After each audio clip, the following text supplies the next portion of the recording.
taboo, risky, controversial, but most of all, thought-provoking.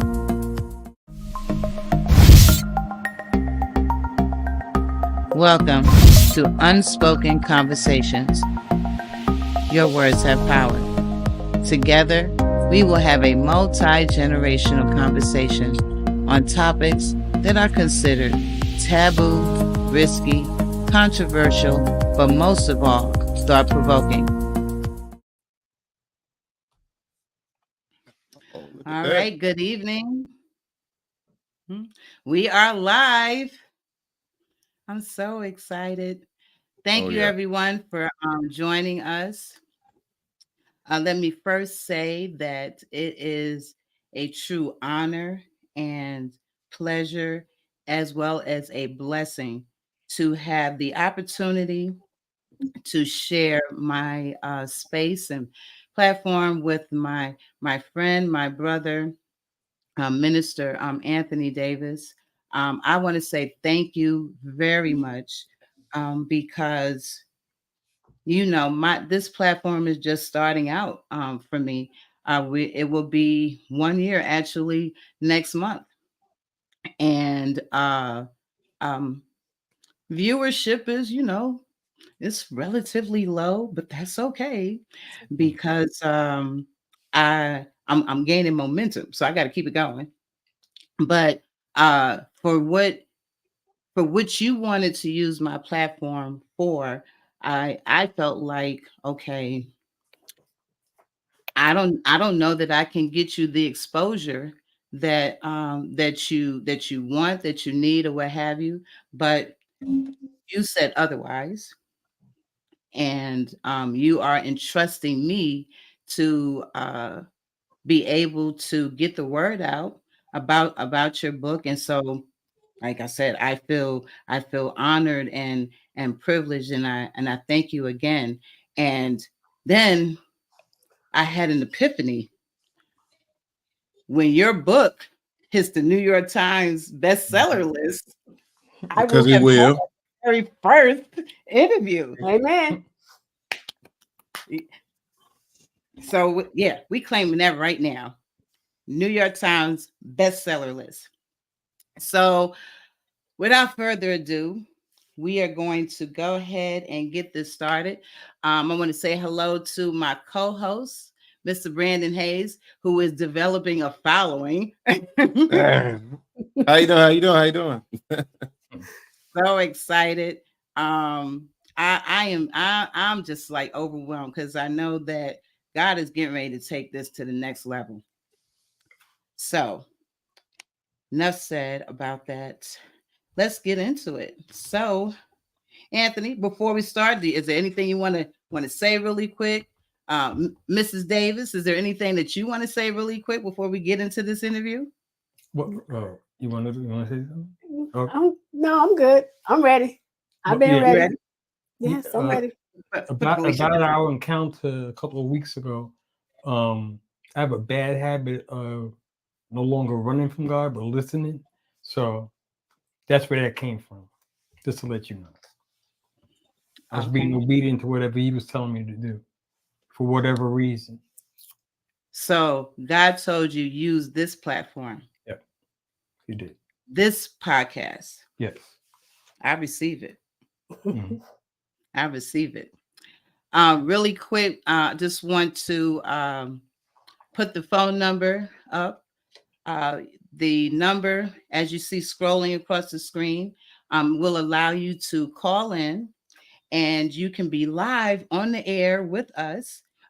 Feel free to call in, ask a question, give a comment, share a story, whatever the case may be, but you will be live on air, just so you know. So again, feel free to call in and chat with us. So, Anthony, yes, ma'am. My first question for you is, can you tell us briefly, for those who don't know, and including myself, I don't know the specifics, about what leukemia is? Okay, briefly, and then Felicia probably could explain further, but Okay. Leukemia basically is a blood cancer, so it attacks your cells. And I think which one goes higher, the white cells? The white blood cells. That's how they can basically tell when it's the white cells are out of control because they're trying to fight this cancer inside you. So and basically that's on a and there's different types of leukemia too. So I can't remember what the number was when we went to the hospital, was but it 80,000? it was high. It was high, really yeah. high. It's supposed to be at one level. I can't remember. I'm sorry. It's been how long? Over 5 years. Yeah, over 5 years. So back then I was able to I was writing everything down. So I could tell you everything then, but I can't remember the count. But whatever that count was when Dr. Lopez was saying, right? No, it was Dr. Powell. Dr. Powell told us it was over the chart. Very high. So it's basically a blood disease. A lot of people don't know to check that when you go to the doctor. That was one of the things that we didn't know. We didn't check. So that's where it started. Okay. All right. To your knowledge, and I know we spoke about this briefly before we came on air. Can Felicia, can you share, or Brandon, whoever has the information, what is the survival rate for leukemia in the United States? Let's be specific. Brandon, you got it. You don't have it up, bro. I got it. So it says in the United States, overall 5-year survival among people diagnosed with leukemia is 65%. And then it says the 5-year relative survival rate for people aged 20 and older is 43%. And the 5-year relative survival rate for people under 20 is 90%. So we're way over that 5-year mark. Look at God. All right, miracle man. That's all right. It's so without knowing leukemia and its effects, but knowing that it's one of those things that, I mean, they have leukemia walks. They're constantly looking for a cure and what have you. So it's not a minor cancer. It's one of those really major ones. And so I remember I remember when he got diagnosed, and so because I was there at church too, and so to see you now, and to I read the book to read your story. And by the way, I love how you interject your dry humor into the book. It's what it is, right? But I love the way you put it together in such a way you didn't want to scare folks, and you didn't want it to be, so heavy. So you made it light, but you told the story at the same time, which I think is just a testament of who you are, your personality. I have never seen you get I don't see you get heavy about anything. You are always lighthearted. And so that says to me that God knew exactly who to challenge with this, because he knew how you would represent with it. So really quick, can you elaborate on the title of your book and specifically the significance of Luke 2:18? Yeah, sure. So the Miracle Man, if anybody knows me, I'm not bold enough to call myself the Miracle Man. Pastor actually said it one day at the Bible study, I think. I was uncomfortable with it all the time. And I think Minister Tim Livingston, I told him about that, and he said, if Pastor said it, embrace it. So, and that's where the Miracle Man came up, because you know, Pastor's been speaking into my life since 2009 when we joined church. So, and I've seen, and this is the one thing I encourage people to do. When you see things working in people's lives, and these people are speaking into your life, listen to them. The wisdom that he has, in accordance with First Lady and a lot of the ministers at church. That's why the healing. I always tell people the healing didn't start in 2016.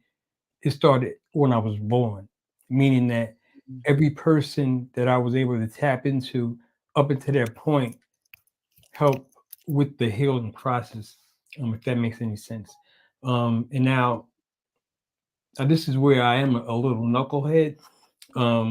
With the Luke 2:18, of course, when you hear leukemia, you hear Luke, and Luke is embedded within that, the LUKE. And I always I'll go through the Bible sometime and look up 2:18. My birthday is 2:18. So it just so happened, one of the things Pastor prophesied over my life, number one, he confirmed the book. I already knew about that. But he also told me, right after he confirmed the book, he said the doctors will be in amazement. And in Luke 2:18 talks about it's basically based on the birth of Christ and how the people around at the time were amazed at what was going on. So, and I kind of infused that in there because the reality is, as I was getting my bone marrow transplant, my doctor, Dr. Lopez, actually came in with one of his counterparts, and he was so amazed at how I was progressing that he had to brag about his patient. So exactly what Pastor said. Very good. I like that. You just gave me something to go look up on. But I can tell you that Proverbs 3 and 5, 3, 5, and 6. Now it makes sense why that resonates so much with me, because my birthday is March 5th. But even before I thought about my birthday, that is that's my scripture. That's the one that I stand on. But now it makes sense. 3, 5. All right. Well, I'm going to see what else is 3, 5 all in the Bible. So, in your book, you talk about the prophecy / vision that was given to you by your oldest son, Jaden. Yep. If you wouldn't mind, can you share what that was, and how did you feel in the moment, and what made you what caused you to realize that it was a prophecy or a message from God, that you took it seriously in that manner? So it was this was in the month of August. So in July was when I started. I wasn't feeling too hot. I was every week it was a different symptom. One minute I thought I was dehydrated. The next week it was sinuses. It felt like that. So I didn't know what was going on, but I knew something was wrong. So we were going through life group presentations. So for people that don't know what life group is, real quick, it's something we do during the season. Every Thursday we'll meet. At that time it was every other Thursday. We meet as a life group, and then after the end of the life group season, we go over different books and everything. But at the end of the life group season, we get together as a life group and we do an outreach program. And it's a project, and we were doing the project on this particular night.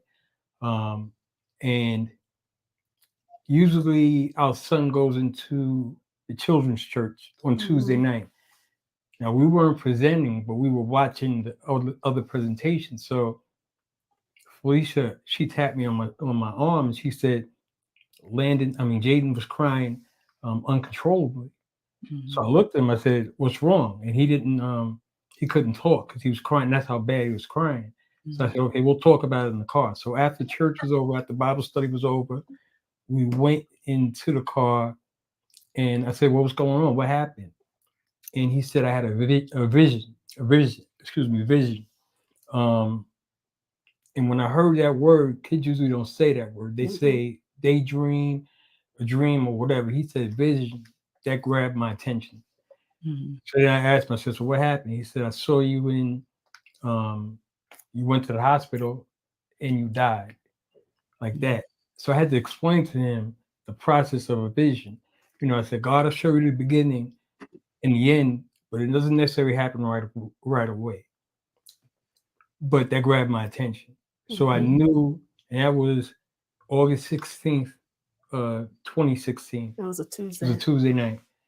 And that following Friday, Felicia got tired of me coming home, going straight to bed and not interacting with the kids. And she said, "We're going to the emergency room." And that night, it was weird too. So the what was the guy's name? The guy that drew the blood. When the guy was taking my blood, he said, he said, it don't look good right away. He said, but I'm gonna put this on you right away. So we can get it. So we need to get intravenous. So it was an IV. Was it the IV thing? Yeah, he kind of knew, and he wasn't even a doctor. He knew something was wrong. He even knew it was leukemia. So, but the following Saturday morning. Now this was late. This was Friday night into Saturday morning. Yeah. So we didn't get the news until like, what time was it? It was like 6 in the morning. 6 o'clock in the morning. Yeah, from the doctor out here. His name is Dr. Newman, and that's when he confirmed that I had leukemia. So, but the vision part with my hearing at the time, when Jaden was 10, 11, to hear a young person say that, I knew it was something big, and something big was about to happen. So, and this we were trying to prepare and get ready to embrace what was about to happen. Yeah. So because he used the words vision, helped you to disseminate it from just being a regular like nightmare, right, or to something to that effect. And it actually happened in church. He was right. It happened. So, because everybody, we daydream before, and sometimes I even daydream when I drive. Don't worry, y'all are safe. So,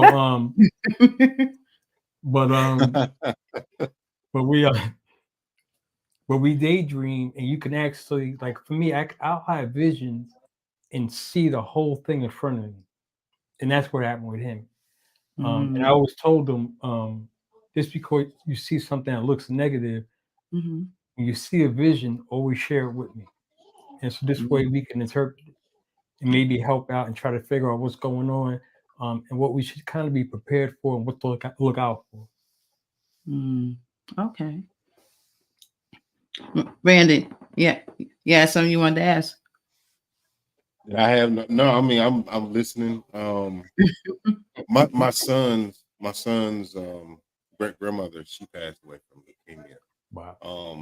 I used to take her back and forth to the doctor and go to pick up her medicine and stuff like that. It's the sweetest woman. So I think hers was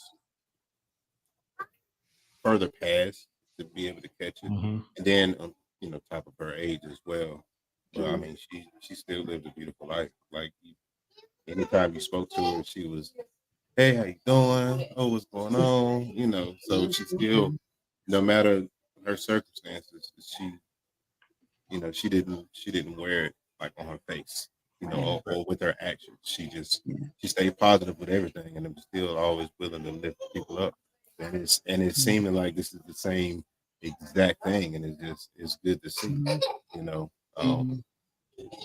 I really don't even have any questions. I just want to keep on listening, man, because it's a beautiful story. But I can hey Brent, let me expound on what you just said.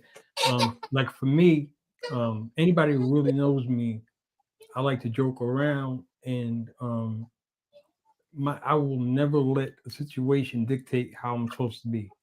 So, like, you can ask Felicia. My room was the room for all the nurses to come in because I would sit there and encourage them. Because I told them, I said, "Look, you didn't give me cancer, so why should I be angry at you or any of the doctors?" I said, "I'm not even angry at God. He didn't give it to me." I said, "We just have to, we have to embrace our circumstance, and be joyful towards that." Mhm. So, and that's Mhm. basically how I was able to deal with it at that particular time. Mhm. And I look at leukemia as my blessing as opposed to something that was detrimental, Mhm. even though I almost died. Yeah. So and that's how I think with any task, any assignment that we have, we always have to be, don't allow the devil to steal your joy from you. Always Mhm. be able to be joyful during even Mhm. if it's meant to be your time. Because if you think about it as believers, um, there's going to be a party either way. Mhm. If I'm if I'm alive, we get healed, we having a party. If I die, I'm going to be in heaven, we having a party. You know, the people left behind, the way we should handle it, knowing that I'm a believer, I'm gonna see you, and we're both believers. I'm gonna see you too. So we, you know, yeah, it's painful when I've seen Mhm. death. It's painful to see people go through things and people die, and they're not gonna be there anymore for you. But as believers, we gotta have by faith. We have to know that that person is no longer suffering, and Yeah. they're with God right now. Yeah. And then I've honestly felt like man, I needed that. I needed Mhm. that. Just the it's like, you know how you need to hear something that you already know. Yeah. Yeah. You know what I mean? It just because I can go through some of the smallest things and I'd be like, Yeah. I'd be so mad. I'd be Mhm. ready Mhm. to just, man, and but but Mhm. just seeing people go through life with so many more things that they probably should be worried about compared Yeah. to, all the other things that someone may be going through. In my Mhm. mind, sometimes it's like, man, it's so selfish to be feeling that way. Mhm. Like I shouldn't be Mhm. feeling that way. I should be happy and excited and loving everything around me. And just you're just a testimony, man. Like you are a Mhm. testimony. Mhm.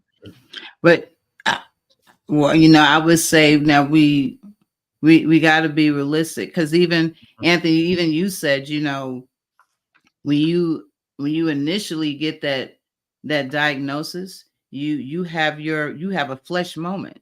Mhm. Um, Especially if you don't, you're not that educated about the thing that you're experiencing. You said you automatically go to the worst Yeah. before going to, okay, I know God got me. So I I had shared with Anthony and Felicia uh earlier, and as well as Brandon. I I have a friend who I did send her this link, and so I'm really hoping that she is listening. I'm trusting and I'm believing God that she is listening because though this interview tonight is to promote Anthony's book, uh, God is at work, and He is forever orchestrating things. And this woman, again, I hope she is listening. I've been knowing her for over 30 years, and God strategically um navigated her back into my life, starting with her sister. Her sister had reached out to me 2 weeks ago based on a post that I shared. So I had shared, I do my daily devotions, and it happened to be a devotional that I was reading Saturday before last, 2 Saturdays ago. And basically, in a nutshell, the devotional was about people need people, that we all need each other. And so she had reached out to me. I hadn't spoken to her in over 30 years, and she reached out to me because she needed some advice. Well, that conversation led into me then asking about her sister, and she was telling me that her sister wasn't doing so good, and her sister, she had surgery. um she this she How the doctors explained it to her, it was either have the surgery, and if you have this surgery, you're probably going to lose your eyesight, and you're probably going to lose your hearing. But if you don't have the surgery, you're going to die. And I can't imagine having to make that decision. But like we said, as a believer, after the initial shock of everything, we know to go and pray and have a conversation. And if God said get you a second, third, fourth, and fifth opinion, then we do that. But something she said to me, she said that she had no choice. And I keep hearing her say that, and it really bothered me that she kept saying that. I pray that was not your experience, but as I shared that with you, and I told you, how she was feeling, can you share, because your diagnosis is not the same as her. You're actually the cancers are not the same, but my friend is broken. I can tell that she's broken from the way that she is crying. She feels like she didn't make the right decision. And um I can hear her heartache. So can you, for me and for her, because I'm believing that she's listening. She really needs to hear your story from your faith walk, how your faith has healed you. Because I don't know that I don't know what her faith walk is, but I can tell a broken heart when I hear it. And not saying that God broke her heart, but she just needs to know the power of prayer, and of faith. So can you share some encouragement for her, through your own personal walk? And it's kind of funny. Me and Felicia actually had a conversation about this last night. So I'm one of those glass half full type of people. So what I do is every time I get challenged with something the enemy wants to bring me down with, I flip it on them. So like in her case, she may lose her sight, but she had a whole bunch of years of seeing everything and everything God wanted to. And now God just wants to show you how you can see a little bit different. And sometimes we have to flip it on the enemy. The enemy wants to take your joy and kill you in a minute. And don't look, and that's always been my encouragement. So one of the things when we were, I think I cried more for other people's diagnosis. I think we talked about earlier, when my friend Minister Matt was diagnosed with a brain tumor, I cried for like 3 days. That was my best friend.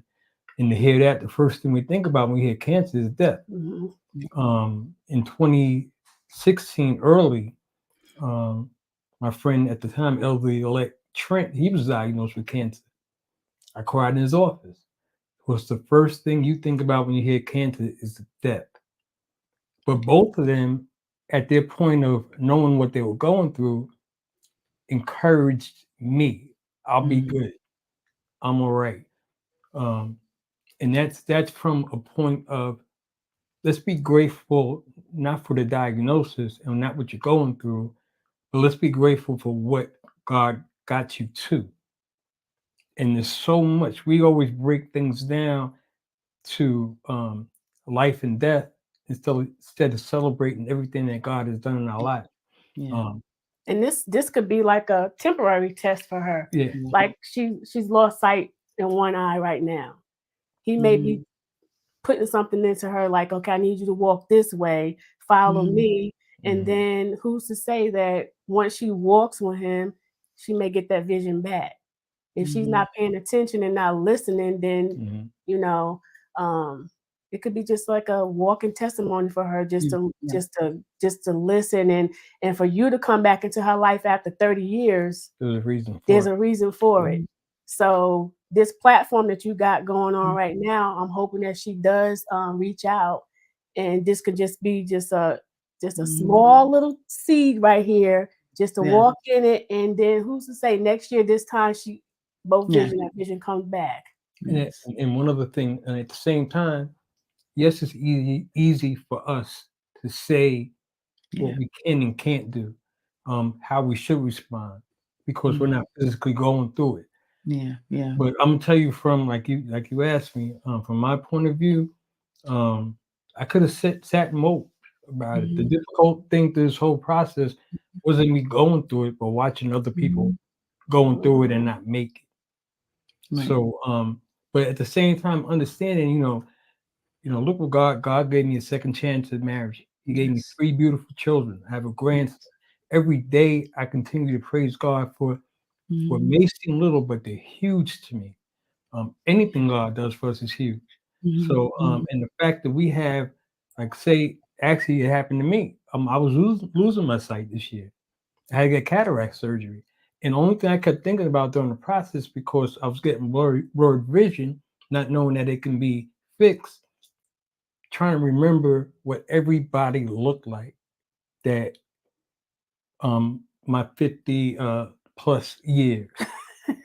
So don't be ashamed of your age. You're 56. I can't count anymore. Oh, so but always remembering, and in my mind it's strange, but I'm in the shower trying to remember, okay, can I do this without seeing? So preparing for something, and then God flips it and says, you just gotta get cataract surgery. And I was asking people, how bad is it? Look, I never heard that side. So I'm just the first time I'm hearing that part. Yeah. So in the summer thing, because I looked at it like, okay, this is something else I got to talk about. So, and this is something else that anytime we're given these assignments, God is saying, I trust you, period. I trust you with this assignment. I know you can overcome it. I know you can do this. But we look at an assignment, and our examples in life are our children. When our kids get the assignments, homework assignments, they don't want to do it. They just don't want to do it.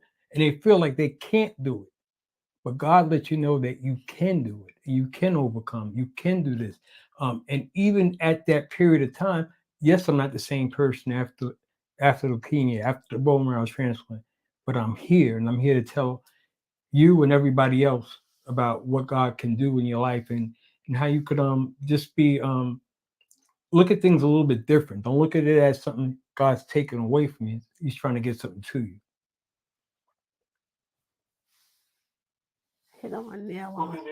Amen. Thank you. So we actually have a caller.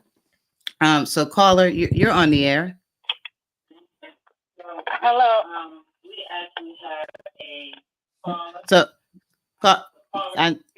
I need you to mute your computer or however you're viewing the podcast, because we're getting that feedback. Okay. I thought you was a ventriloquist for a second. I was like, wait a minute. You thought I was a ventriloquist. He's so silly. Your computer. Okay. All right. Okay, caller, you're on the air. Hello. Greetings to everyone. Minister Anthony, I just want to say that your journey is very encouraging and inspirational. And I would like to just share this with you. I worked at Memorial Sloan Kettering Cancer Center for 30 years at different levels, and I have seen a lot. And what I do know is that the initial diagnosis of cancer can scare the hope out of people. It can shake their faith. But as true believers, once you have gotten past that, I have personally seen those patients who have stood fast on their faith responded better to their treatments than other patients. When I initially started working at Sloan Kettering, I worked hands-on patients. And there were some rooms I would walk in. The level of negativity in that room was such that I wanted to walk out. But then there were those rooms that I would walk in that the patient's level of faith and hope was so prevalent that I just wanted to stay in there with them. Yeah. And I just wanted to share this with everybody else. The level of your faith is your reality. And don't let cancer shake the hope out of you. Because once you have lost hope, that's it. That's half of the treatment right there. But I thank you so very much for sharing your story with so many. And I'm sure that it will inspire so many. Thank you. Thank you. Thank you. Thank you very much. Be blessed. So I think when we first initially heard about, when he first got diagnosed with it, my first thing was leukemia. I said, isn't that like a kid's cancer? Look, I'm telling you, it wasn't educated on it at all. I'm like being honest, transparent here. When you said it, I was like, but he's 50 something years old, well, 40 something years old. I'm like, isn't that for kids? And then the whole time I'm texting Dontia and Rose and letting them know, like, this is what's going on. And when we got the news, I text them. I'm like, hey, we just got the news. Let's process this whole moment here. I'm not going to text back. Don't call me. Because you know how our church people are. I'm like, they want to pick up the phone and call right away. Immediately they want to call. So I'm like, yeah, don't call. I'm like, I'm good from now. They actually came to the hospital. They said, well, you said don't call. You didn't say don't show up. So they showed up, and it was early in the morning. It's 5 or 6 o'clock in the morning. You would think, but for them to put that whole, did they give us a choice of staying in Charlotte or going to Winston-Salem? Yeah, so it was strange. So when the doctor, and real quick, I don't know if Felicia knows, but my uncle actually passed away in '94. I didn't know that. Of leukemia. And at that time, I love Black people, but sometimes we don't let people know what we're going through. Yes. The worst mistake, the enemy, and it's piggyback off with the lady, the caller just said, the enemy wants you to keep that inside you. That destroys you even worse. So, and it's not like, to me, and I tell the boys this all the time, that you don't keep stuff inside. Let me know. Right. And the first thing, and I call Felicia's, I call it spiritual panic. The best thing she did was let everybody know. Yeah. Because how can you can help me in various ways. You can help me by praying. You can help me by showing up. You can help me by taking care of my kids. No, picking up these kids. You can help me also.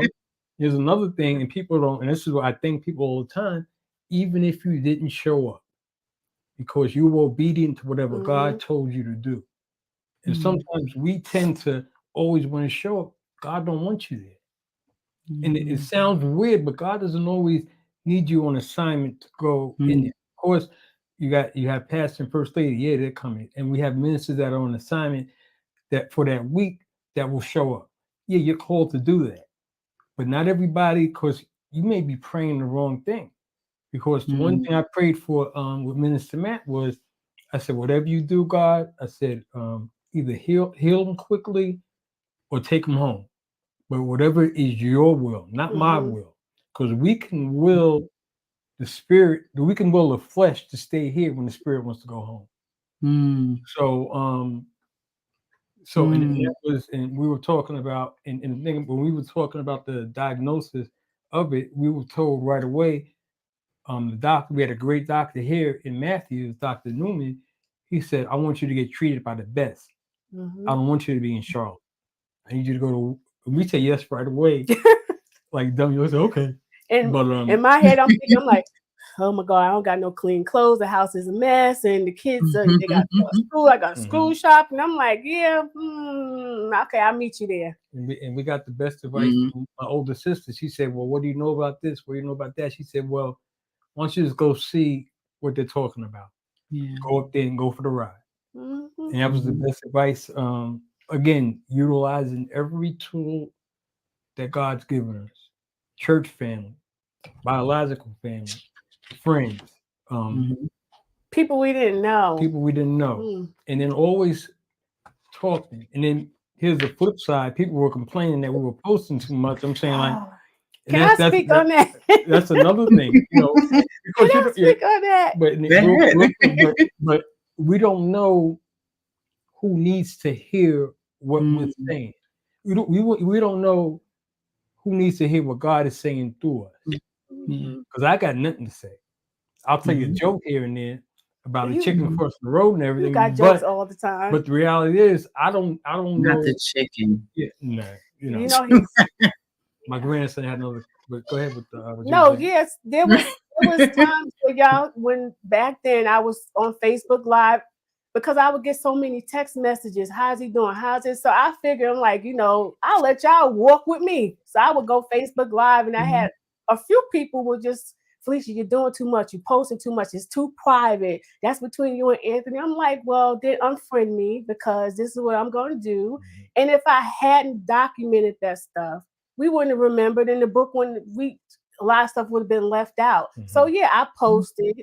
I took pictures, and I don't like to be in front of the camera. So this right here is very uncomfortable for me. It really is. We can't tell. Right. We cannot tell. I know the story, so I can, but I just like to be the one that's holding the camera. I take pictures. I may do a selfie, whatever. But when the videos, I would show him. We had some ugly moments, and we shared it. I cried on the air. I'm like, I can't do this without you. So you gotta get better. So it's a lot of stuff. It was therapy. Yeah, in a way, it was therapy for you. Yep, it really was. And to the people who was worried about what you posted and stuff like that, when you log into Facebook and you look before you post, it says what's on your mind, right? Not what's on their mind. So right, whatever it is, I'm glad you kept on doing what you were doing.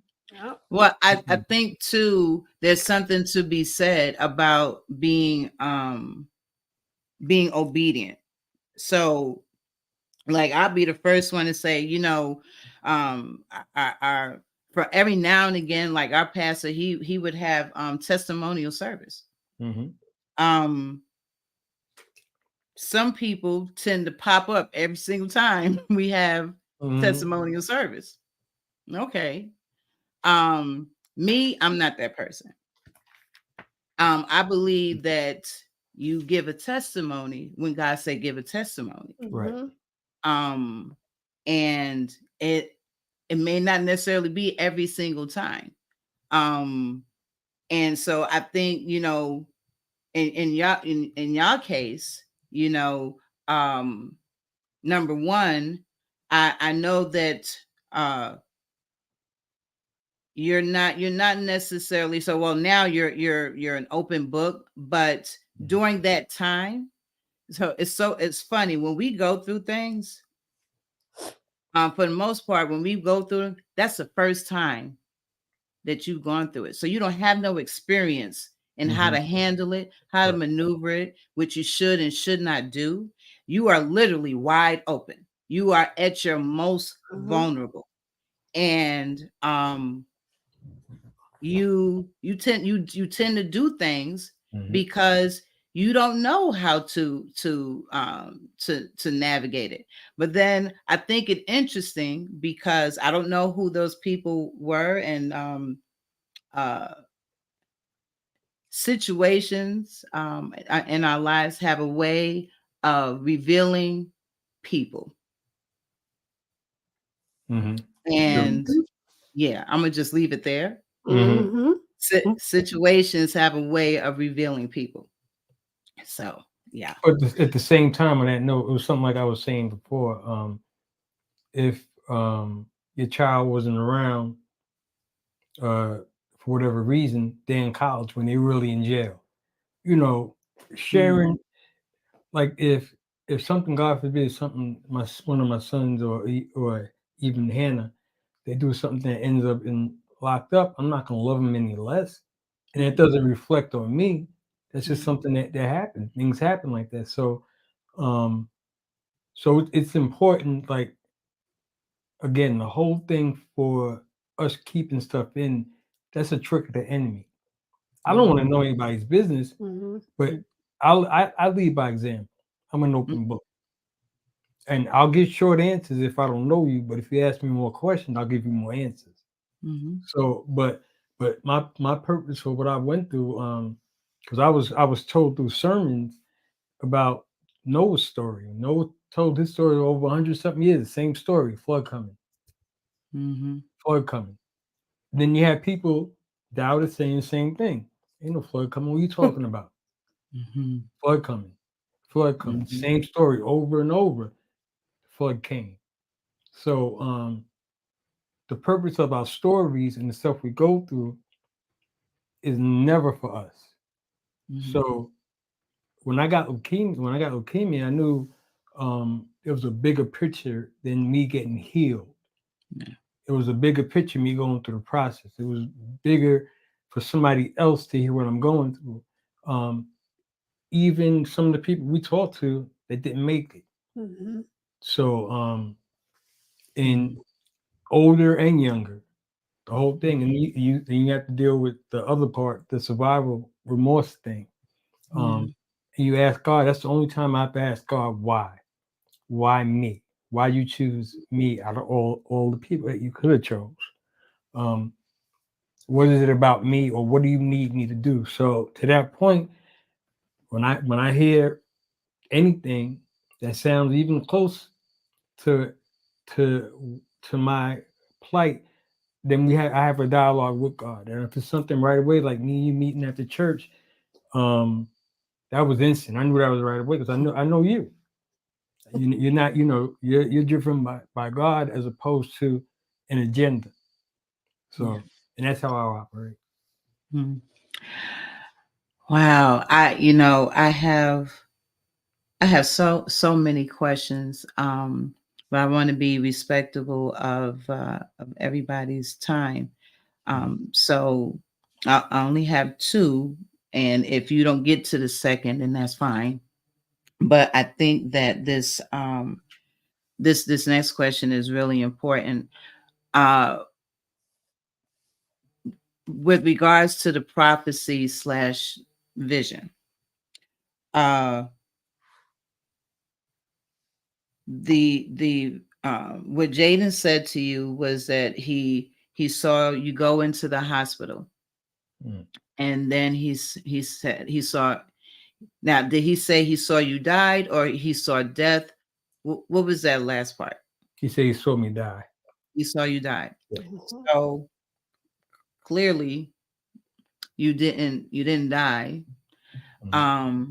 And so that leads me to think, okay, you definitely went into the hospital, but you didn't die. But if the prophecy is correct, if the vision is accurate, then something died. And so now that you're on this side, do you know what that death was? And I told him, I explained it to him this way. The death part was I'm explaining it two ways. The death part when I explained to Jaden was that I'm not dying yet. Eventually, like we all will die. And I also at the same time when the prophet came to Hezekiah and he was told he was gonna get mortally sick and die. And then Hezekiah went to God and said, "Look, I've done this, this, this, and this." And then he was prophesied, "I'm gonna extend your life."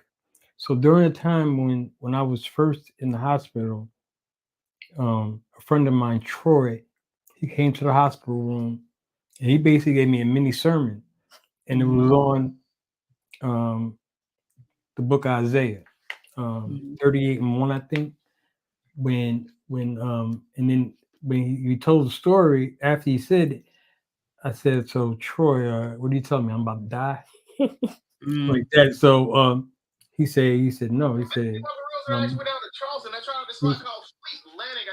Sorry. he was saying that he was saying that that God's gonna extend your life. He trusts you with the assignment. And then he looked around the room. He said, "It's good here," like that. And then I think a couple of months later, First Lady preached on the same thing. Two people that didn't even know each other were preaching on the same thing, and hers was, "God's not done with you yet."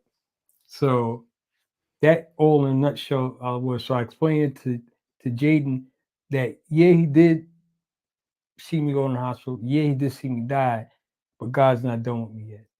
Yeah. So and that's how that was. And Jaden's was more of a vision.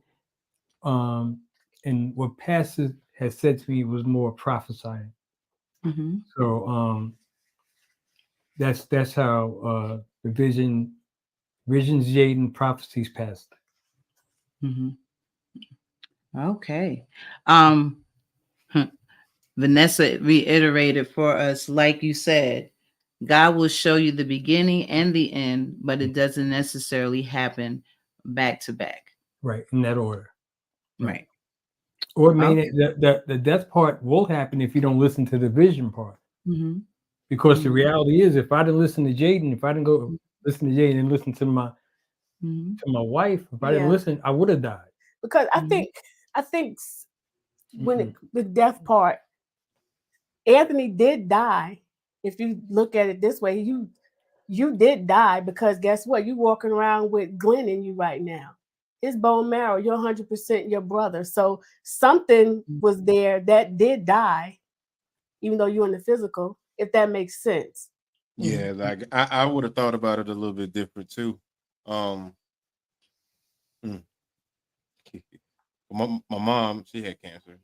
It wasn't leukemia, but she beat it. She rung the bell the whole 9 yards. Yep. Happy go lucky, and she was just like, the old me is gone. I can sit back and be any other way other than happy and proud to be where I'm at. Ain't nobody gonna make me mad. I still fuss somebody out real quick, but right back to it. She right back to it. You know what I mean? So I probably would have.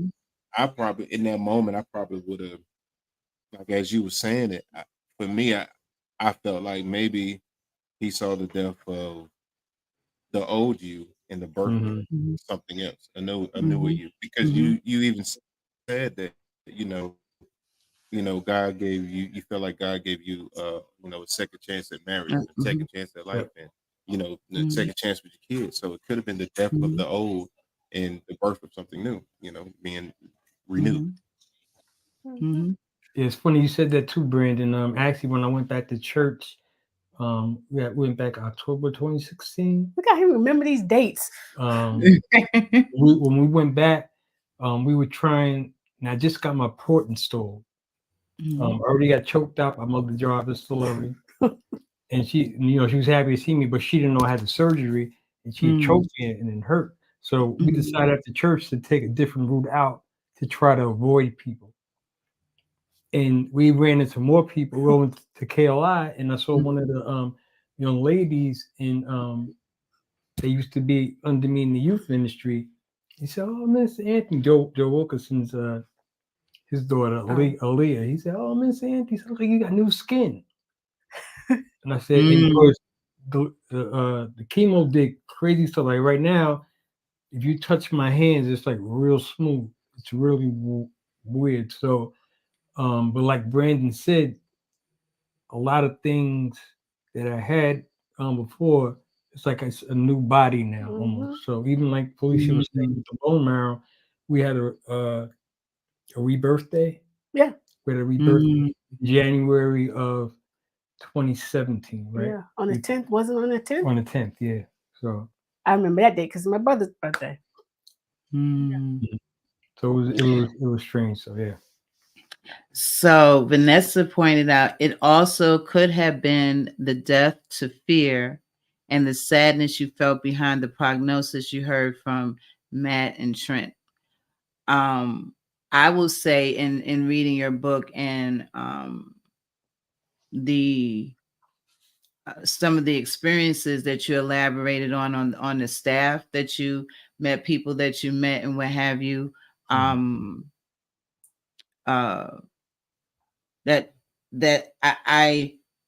I'm thinking that the death was not literal, that the death was figurative, that it had to do with things, you know, in encounters, you know, how we see people a certain way, you know, because we are used to seeing them a particular way. And so your, you know, through your experience, it number one exposed you to people that you would have never had met. You stated in your book that that you're an encourager, so you spent what majority of your time encouraging everybody else. So we don't know how many people found Jesus after an encounter with you.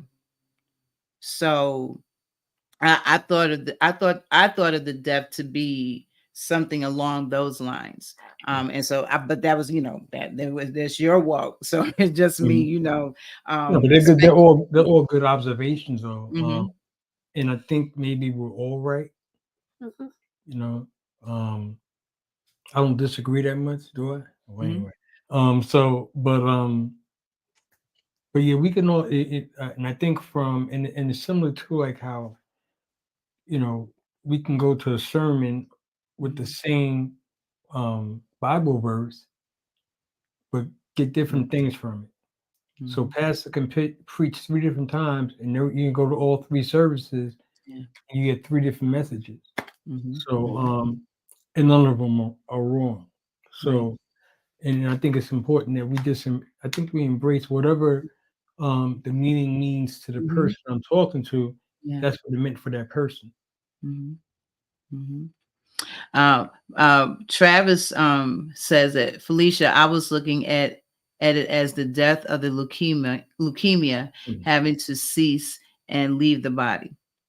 So to your point, Anthony, you know, it probably more ultimately as the reader, they, like myself, probably will sit and contemplate, you know, wow, you know, what did that vision actually, you know, what did that vision mean? What, you know, what was it actually saying? And I think for each reader, it may speak to a different thing for that individual reader. Though it's your story, it's your walk.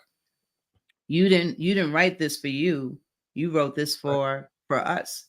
And so the message in that statement alone, that vision, you know, is for the reader.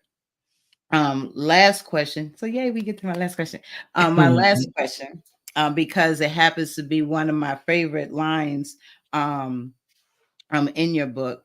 You said, and I quote, "When God submits your name to the enemy, how do you respond? Do you get in the ring and give it everything you got and give your creator the praise, or do you throw in the towel?" It is quite obvious what you did, but for me, I feel like there is deliverance in that statement. Brandon has said something said earlier, about the different things uh that you encounter, you're challenged with, and how is it, you be like right there on the cusp, ready, to, flip a table, Yeah, ready to maybe set flip a something up. finger, I don't know. But I immediately thought of Job when I read uh that statement. And so really quick in the last minute or two, see, again, the joys of having your own platform. I don't have to hard stop it at 1 minute. I mean at 60 minutes. Can elaborate for us that statement. Because I promise you, I don't want to tell your story, because that right there, you knew why you said that. I know what I got out of it, but I want you to share with us what that statement means to you, what it's for. Okay, so and to be quite honest, I think every assignment that we go through, there's always a point of giving up or being defeated. So in what was mine was, I think it was chapter 10, the hardest chapter. That was mine.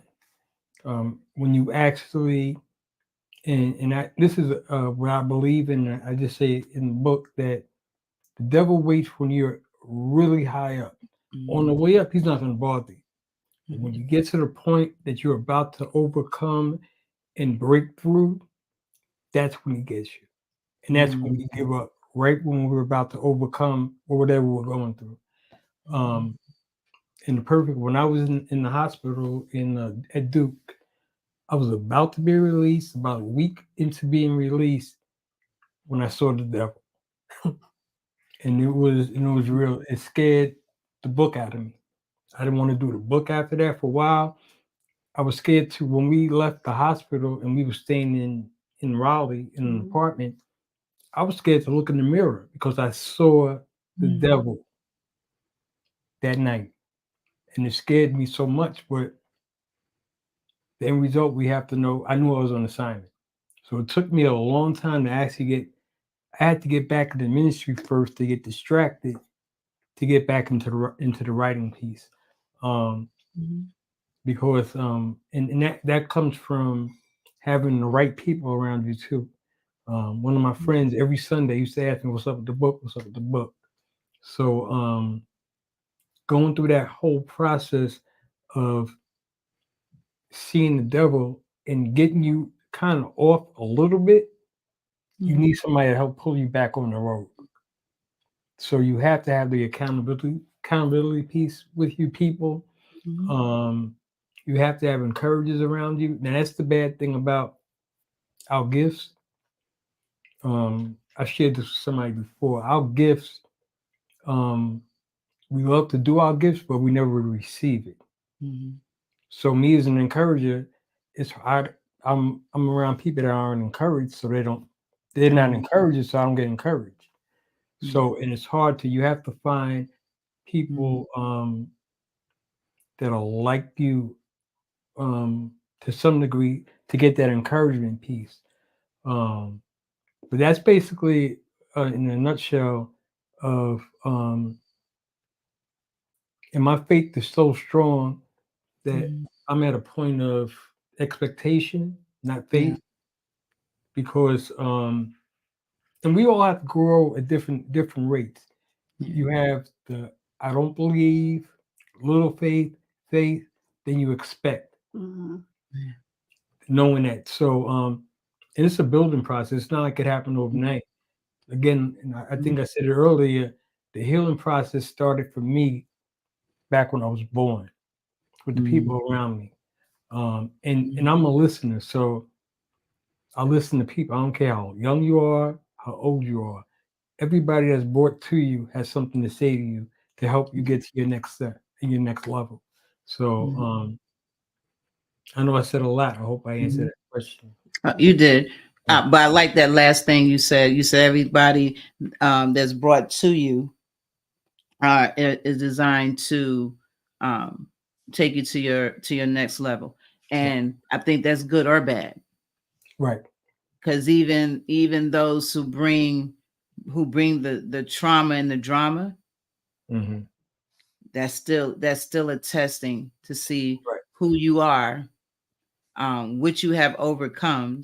Are you going to be pulled back into your old ways? So that trauma and drama, that you might have in 0.25 seconds, you might have just blasted them all the way out. Whereas the new you're like, oh, okay, I see you, devil, and you walk away.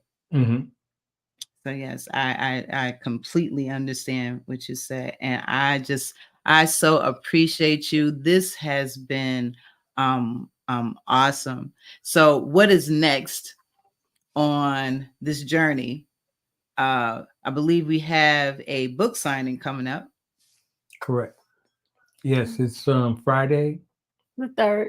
The 3rd. Going. He's my assistant. Yeah, so administrator. You can go. What is it? The Christian light? What is it? I can't. I just know it's by the church. She's fired. She wrote it down. She wrote it down. Community That's Life what it was. She wrote it down. Life Center. Yeah, I don't know the address. So it's at 7:00.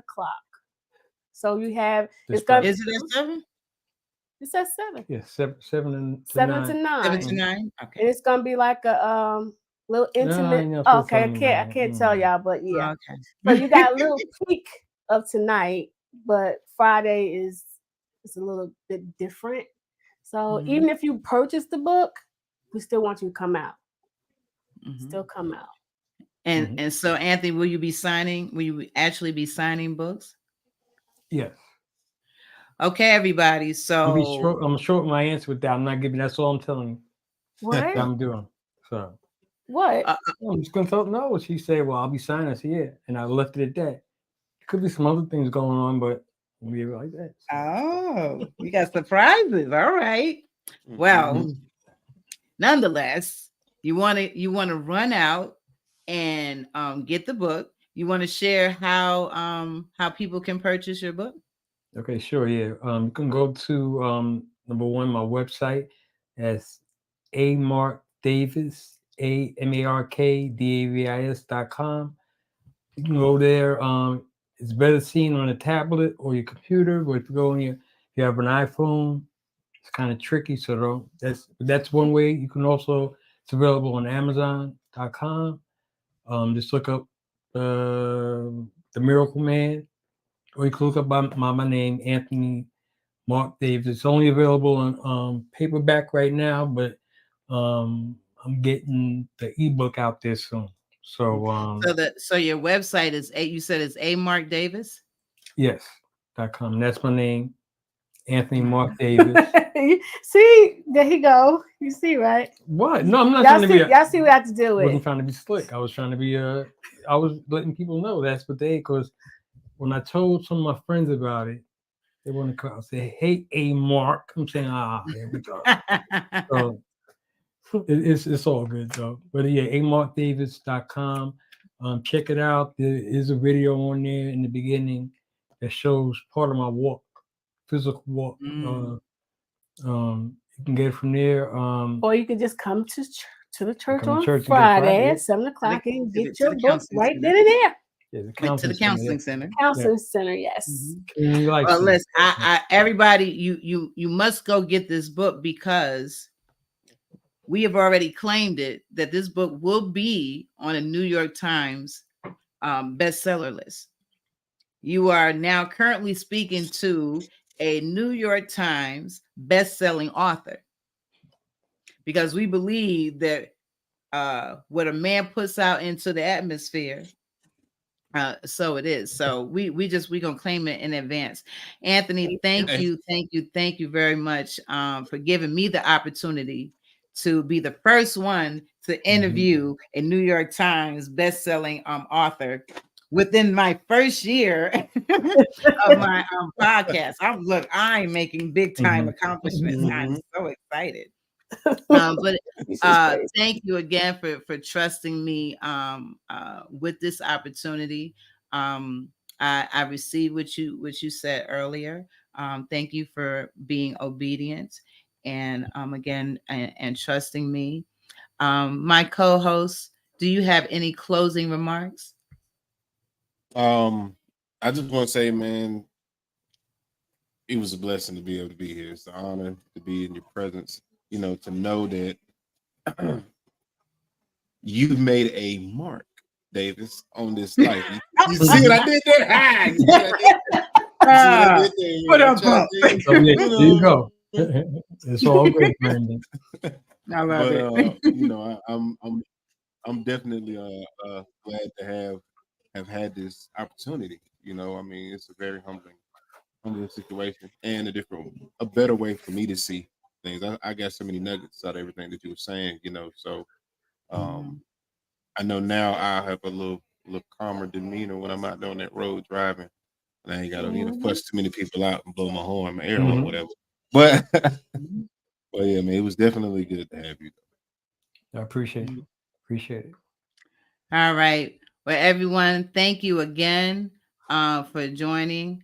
For those who are watching via YouTube, please like, share, and subscribe. And I think on Facebook, you can still like, share, and subscribe. Right. And we appreciate it. I will tell you that our next podcast, our next episode is on the 12th.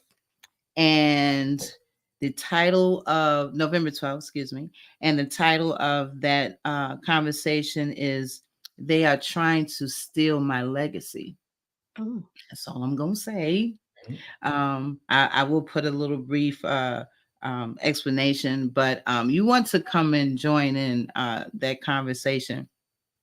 So it's been wonderful. It's been real. Appreciate every one of you for hanging out with us and staying on just a little bit past an hour.